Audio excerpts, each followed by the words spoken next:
Hey there, I'm Ryan, and welcome to my living room. We're here today to go behind the scenes of my new song, Get Lost. And this is going to be just an informal chat about the song. You know, I've always been a big fan of things like VH1 Storytellers, VH1 Behind the Music, TRL, MTV Cribs. Essentially anything that had to do with music, I would watch it.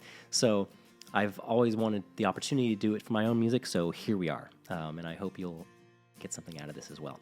So, Get Lost. It was not the first song I wrote for the new album, but it was definitely one of the most important. It was one of those rare moments in songwriting, or at least in my own songwriting, where even as you're writing it, you can recognize that there's something kind of special about it, something that's worth pursuing and chasing down. So that's what I did.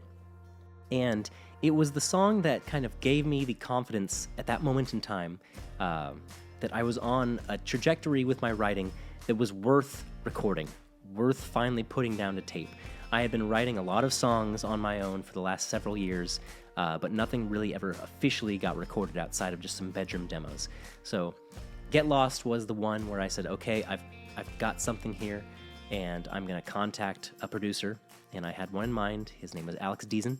So I shot him an email, and I begged him and groveled to produce my album, and he did.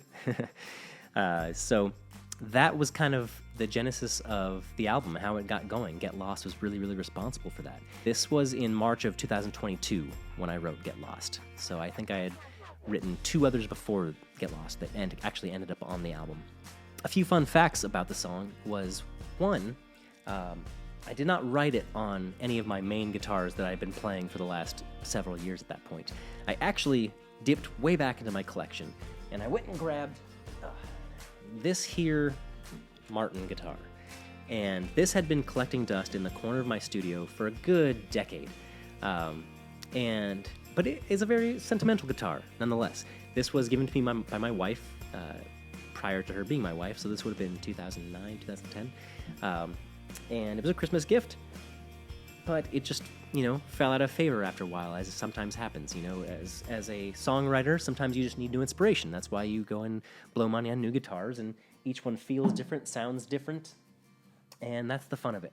So I picked it up one evening in March of 2022, and it sounded like shit because the strings were completely dead, but there was actually something kind of inspirational about that shittiness at that time.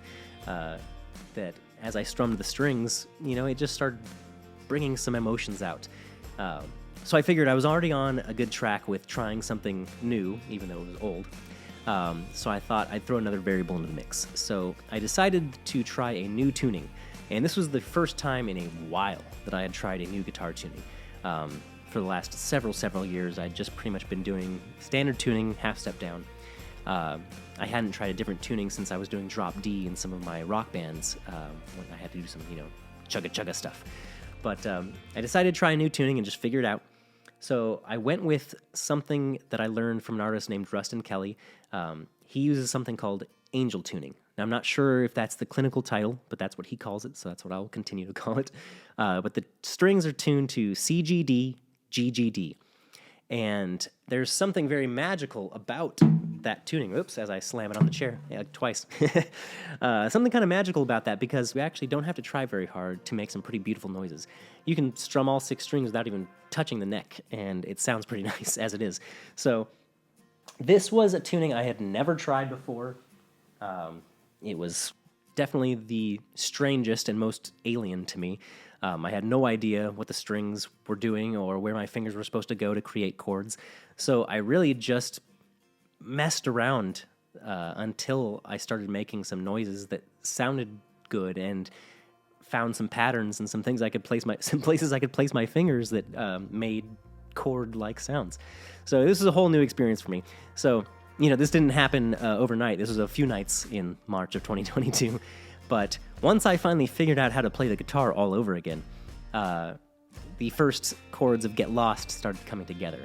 I would say thematically and lyrically, it was sort of inspired by a recent passing of a family friend. So kind of death and mortality was sort of in the conversation with my family at that point in time.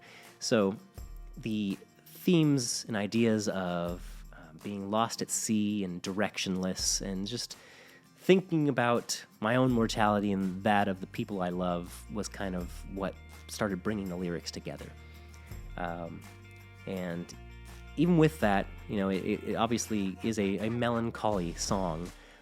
It's not super chipper, but it still is a love song to me. It's still very much a love song at the end of the day.